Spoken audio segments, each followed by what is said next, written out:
Hello everyone, एक बार फिर से आप सभी का आपके अपने चैनल डाउट एक्सपर्ट पर बहुत बहुत स्वागत है। आज की क्लास में हम लेके आए हैं एनवायरनमेंट एजुकेशन या फिर हम कह सकते हैं पर्यावरण अध्ययन।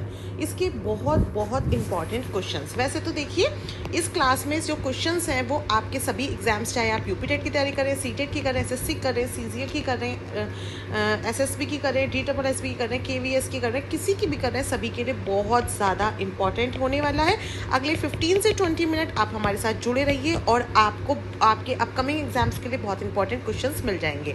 इसके के साथ में एक इम्पॉर्टेंट बात बता दूं, जो साथी यूपी टेट की तैयारी कर रहे हैं, यूपी टेट 2026 की, और हमारे साथ जुड़े हुए हैं, उनके लिए ये क्लास 100% बहुत ज़्यादा यूज़फुल होने वाली है। क्योंकि जो आपका यूपी टेट ईवीएस का प्राइमरी में जो सेक्शन होता है 30 मार्क्स का, उसमें इसमें से क्वेश्चंस 101% आते हैं, इसलिए लास्ट तक जरूर देखें। चलिए स्टार्ट करते हैं। पहला क्वेश्चन है, वायु प्रदूषण निवारक एवं नियंत्रण अधिनियम किस वर्ष बनाया गया था? देखिए, बहुत इंपॉर्टेंट है। जो वायु प्रदूषण किससे संबंधित है? ध्वनि प्रदूषण से। वायु प्रदूषण किससे संबंधित है? जो हमारी हवा है उससे संबंधित है ना, वायु से संबंधित है। तो ये जो वायु प्रदूषण का नियम था ये 1981 में बनाया गया था। कब बनाया गया था?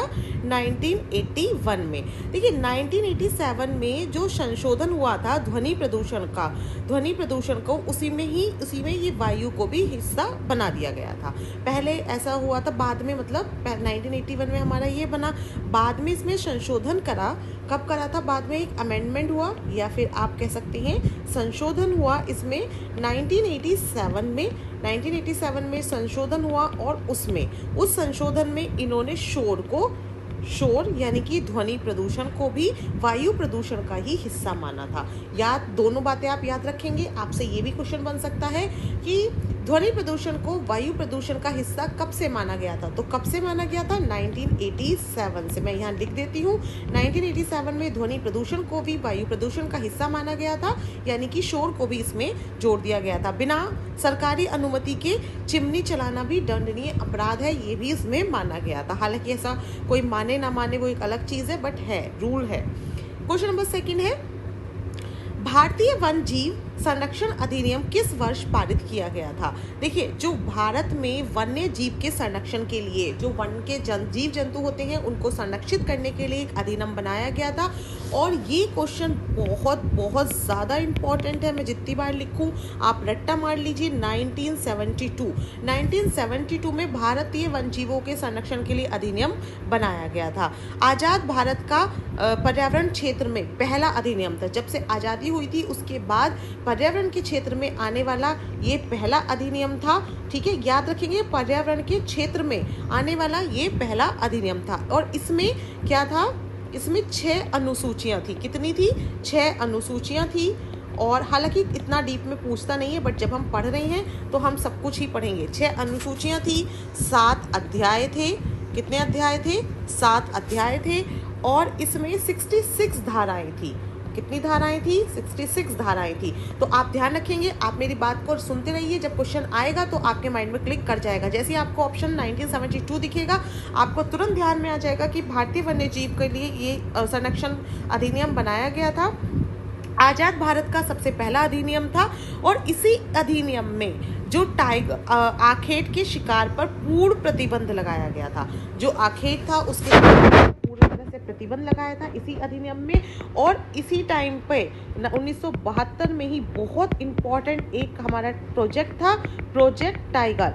कौन सा था? Project tiger. ये भी शुरू किया गया था। और जिन साथियों ने हमारे यूपी टेट की प्रीवियस ईयर्स के क्वेश्चन पेपर लगाए हैं, उन्होंने देखा होगा कि ये प्रीवियस ईयर में कई बार क्वेश्चन आया है कि प्रोजेक्ट टाइगर कौन से ईयर में शुरू किया गया।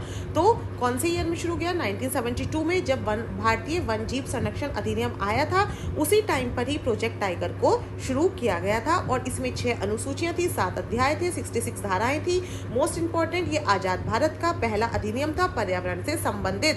अब आप ये मत सोच रहे ना पहला अधिनियम हर चीज से संबंधित है, नहीं, पर्यावरण से संबंधित ये पहला अधिनियम था।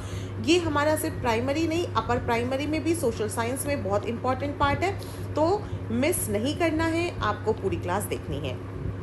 क्वेश्चन नंबर 3 है, पर्यावरण संरक्षण अधिनियम को किस अन्य नाम से भी जाना जाता है? देखिए ये भी बहुत इंपॉर्टेंट है। ये जो पर्यावरण संरक्षण अधिनियम है इसको एक और नाम से जाना जाता है जिसका नाम है अम्ब्रेला प्लान। क्या नाम है? Umbrella plan.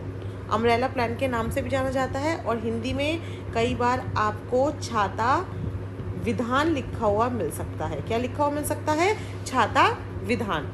देखो ये जब वन्य जीव मतलब संरक्षण, पर्यावरण संरक्षण का जो अधिनियम था इसमें बहुत सारे अधिनियम मिलाए गए थे, इसलिए इसको क्या कहा जाता है? अम्ब्रेला प्लान भी कहा जाता है। इसको जो लागू किया गया था, आपको ध्यान होगा ये क्वेश्चन भी आया है जो अब मैं बता रही हूँ। भोपाल गैस त्रासदी हुई थी, है ना, एक इंसिडेंट हुआ था भोपाल में गैस की लीकेज की वजह से, बहुत ही खतरनाक सा इंसिडेंट हुआ था। और वो कब हुआ था ये भी हमारा क्वेश्चन बना था, तो आप लिख लें 1984 में हुआ था भोपाल गैस त्रासदी। 1984 में हुआ था भोपाल गैस दुर्घटना। जो भोपाल गैस दुर्घटना हुई थी 1984 में हुई थी। ये क्वेश्चन पूछा हुआ है यूपी टेट में, जिन्होंने प्रीवियस ईयर्स देखी हैं वो है। देखिए जब हम पढ़ते हैं ना तो इन क्वेश्चंस में से भी और क्वेश्चंस बन जाते हैं, इसलिए ध्यान से देखना जरूरी है।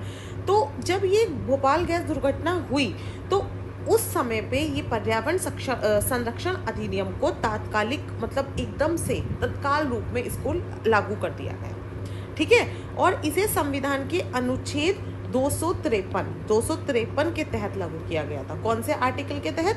253 आर्टिकल 253 आर्टिकल के तहत इसको उस टाइम पे लागू कर दिया गया था। तो यहाँ पे देखो दो क्वेश्चंस बन रहे हैं, भोपाल गैस त्रासदी के बारे में भी बन रहा है और एक आर्टिकल से रिलेटेड बन रहा है और तीसरा अम्ब्रेला प्लान। तीनों चीजें क्लियर हो गई हैं, ठीक है।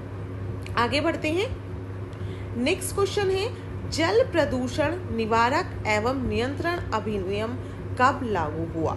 देखो ये जो जल, हमने सारे प्रदूषण देख लिए यहाँ पे। देखो वायु प्रदूषण भी आ गया, उसमें ध्वनि प्रदूषण भी ऐड हो गया, फिर वन्य जीव का संरक्षण हो गया, पर्यावरण का भी हो गया। अब हमारा आता है जल प्रदूषण का, कि जल का भी देखो, जल प्रदूषण के लिए निवारण के लिए भी एक अधिनियम बनाया गया था। और ये कब लागू हुआ था? ये हुआ था 1981 में। सॉरी, ये 1981 में तो वायु प्रदूषण लागू हुआ था, है ना। अभी हम बात कर रहे हैं किसकी? जल प्रदूषण की। तो जल प्रदूषण वाला हुआ था 1974 में। मैंने यहाँ पे गलत लिख दिया है, एक सेकंड रुकिए, इसको मैं इरेज कर देती हूँ ताकि आपको मिस्टेक ना हो। ये मैंने वायु प्रदूषण वाला ही लिख दिया। वायु प्रदूषण 1984 में हुआ था और जल प्रदूषण हुआ था 1974 में, ठीक है। वायु प्रदूषण 1981 में और जल प्रदूषण 1984 में। और इसी के तहत क्या बनाया गया था? केंद्रीय प्रदूषण नियंत्रण बोर्ड, यानी कि CPCB, central pollution control board, और राज्य प्रदूषण कंट्रोल बोर्ड दोनों की ही, SBCB और CBCB दोनों की ही स्थापना हुई थी। इसकी आपको फुल फॉर्म पता होनी चाहिए। ये है सेंट्रल पॉल्यूशन कंट्रोल बोर्ड और ये है स्टेट पॉल्यूशन कंट्रोल बोर्ड। अगर हिंदी में बात करूँ तो केंद्रीय प्रदूषण नियंत्रण बोर्ड। मैं एक बार यहाँ हिंदी में लिख देती हूँ, इंग्लिश में मैंने शॉर्ट फॉर्म में लिख दिया है। केंद्रीय प्रदूषण नियंत्रण, समझ में आ रहा है सभी को? आई होप क्लियर होगा। बोर्ड। अगर अभी तक आपने चैनल को सब्सक्राइब नहीं किया है तो जल्दी से डाउट एक्सपर्ट को सब्सक्राइब कर लें, प्रीवियस ईयर्स की सारी क्लासेस अटेंड कर लें और जो भी इंपॉर्टेंट कोर्सेज आपके लिए चल रहे हैं उन्हें मिस ना करें, ठीक है। अगर हमारा व्हाट्सएप चैनल ज्वाइन नहीं किया है तो वो भी आप जल्दी से ज्वाइन कर लें। फिर आता है SBPB यानी कि राज्य प्रदूषण नियंत्रण बोर्ड। इन दोनों का ही गठन हुआ था इस ही जल प्रदूषण निवारक और नियंत्रण अधिनियम के अंतर्गत। और बाद में 1974 में इसका ये लागू हुआ। बाद में इसमें 1988 में पहला संशोधन हुआ था। क्या हुआ था? पहला संशोधन हुआ था 1988 में। कभी कभी ना थोड़ा सा घुमा के पूछ लेता है क्वेश्चन, वो ये नहीं पूछेगा आपसे कि जल प्रदूषण निवारक एवं नियंत्रण अधिनियम कब लागू हुआ, वो आपसे पूछेगा जल प्रदूषण निवारक एवं नियंत्रण अधिनियम में पहला संशोधन कब हुआ था। तो आप बताएंगे कब हुआ था? 1988 में हुआ था। ऑप्शन में आपको वहाँ 1974 भी लिखा मिल सकता है, इसलिए कंफ्यूज नहीं होना है, चीजों को क्लैरिटी के साथ पढ़ना है, ठीक है। नेक्स्ट क्वेश्चन आता है, क्वेश्चन नंबर 5 है NGT यानी कि नेशनल ग्रीन ट्रिब्यूनल, राष्ट्रीय हरित अधिकरण की स्थापना कब की गई? ये जो है नेशनल ग्रीन ट्रिब्यूनल, ये बहुत इम्पोर्टेंट अधिकरण है, ठीक है। इसका मुख्यालय भी हम बताएंगे। तो इसकी जो स्थापना की गई थी, सबसे पहले आपको ध्यान रखना है 2010 में। कब की गई थी? 2010 में इसकी स्थापना की गई थी। इसका मुख्यालय यानी कि हेडक्वार्टर नई दिल्ली में है। कहाँ है? नई दिल्ली में है, न्यू दिल्ली में है। इसे पर्यावरण का सर्वोच्च न्यायालय कहा जाता है। जितने भी पॉल्यूशन से जितने भी पर्यावरण यानी कि आपके एनवायरनमेंट से रिलेटेड इश्यूज होते हैं उन सब का सर्वोच्च न्यायालय है एनजीटी। क्या है? एनजीटी। ठीक है, ये जो है ये पॉल्यूटर पेज के सिद्धांत पर कार्य करता है। जो प्रदूषक भुगतान होता है या पॉल्यूटर पेज मतलब जो भी प्रदूषण करेगा वो पे करेगा, उसके सिद्धांत पर ये काम करता है। फिलहाल ये हमारे लिए बहुत इंपॉर्टेंट बॉडी है क्योंकि हम एनवायरनमेंट का स्टडी कर रहे हैं, तो हमें एनजीटी के बारे में पता होना चाहिए। राष्ट्रीय हरित अधिकरण या नेशनल ग्रीन ट्रिब्यूनल, कई बार ये इसका स्थापना न पूछ के हेडक्वार्टर पूछ लेता है कि कहाँ है, ये दिल्ली में है। कई बार क्वेश्चन ऐसे आ जाता है कि पर्यावरण के लिए सबसे उच्च यानी कि पर्यावरण का सर्वोच्च न्यायालय कौन सा है, तो ये है। इसको मैं यहाँ पे आपको ध्यान रहे इसलिए मैं थोड़ा सा लिख देती हूँ। पर्यावरण का सर्वोच्च न्यायालय किसका है? ये पर्यावरण का। ठीक है, क्लियर है? कोई डाउट तो नहीं है? ठीक है, ओके, आगे बढ़ते हैं। जैव विविधता अधिनियम कब पारित हुआ? कौन सा अधिनियम? जैव विविधता। तो जो जैव विविधता अधिनियम था ये 2002 में पारित हुआ था। इसी के अंतर्गत राष्ट्रीय जैव विविधता प्राधिकरण का निर्माण किया गया था।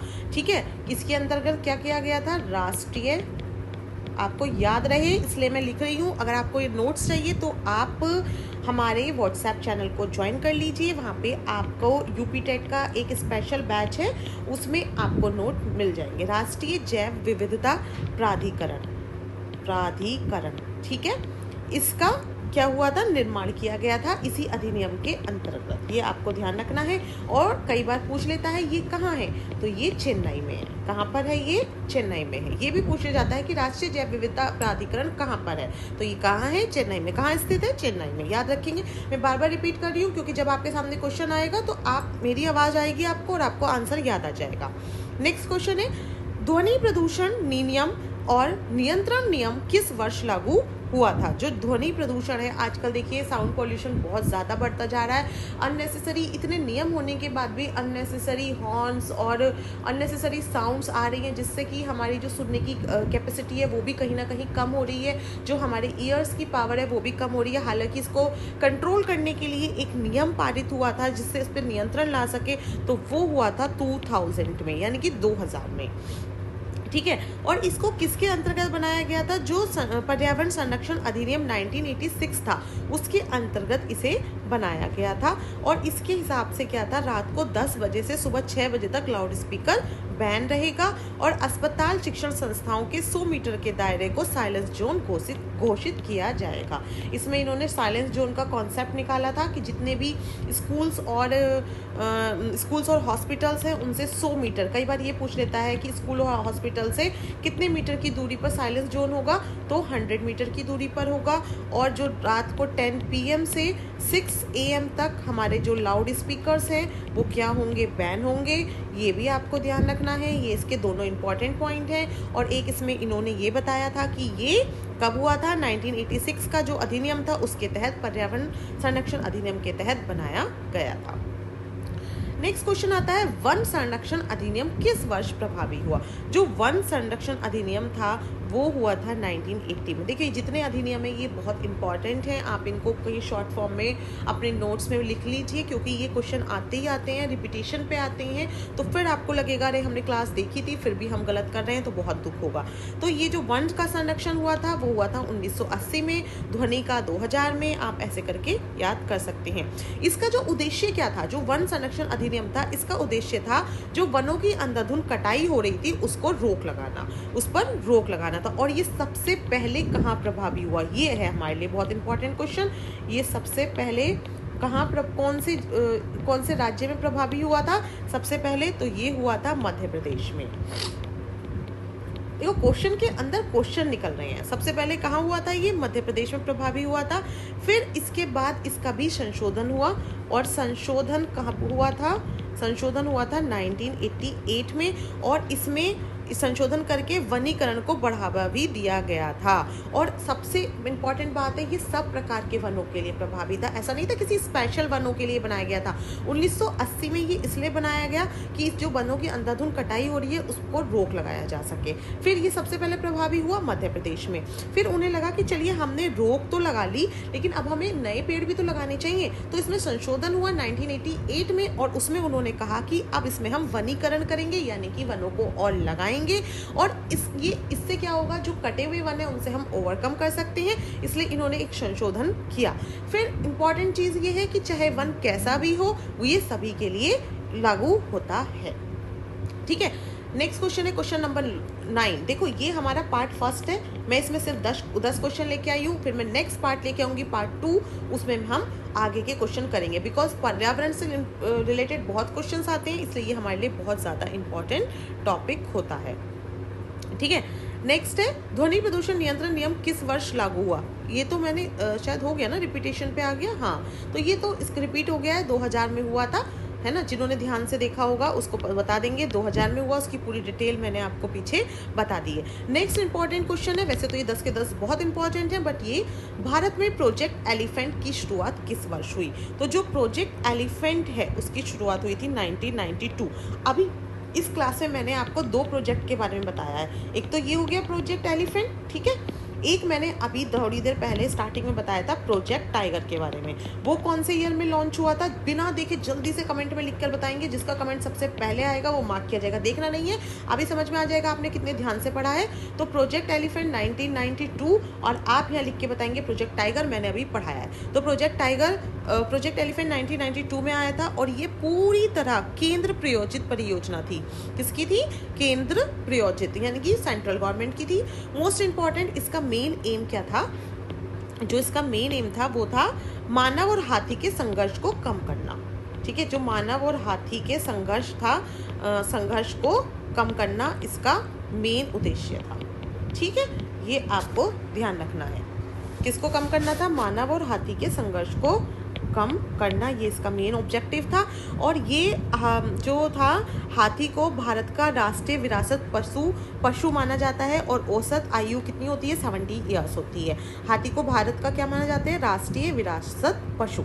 ठीक है, ये आप ध्यान रखेंगे। आज की क्लास कैसी लगी आप कमेंट सेक्शन में लिख के बताएं, और अपनी प्रिपरेशन को कंटिन्यू करने के लिए आप डाउट एक्सपर्ट को ज्वाइन कर लें।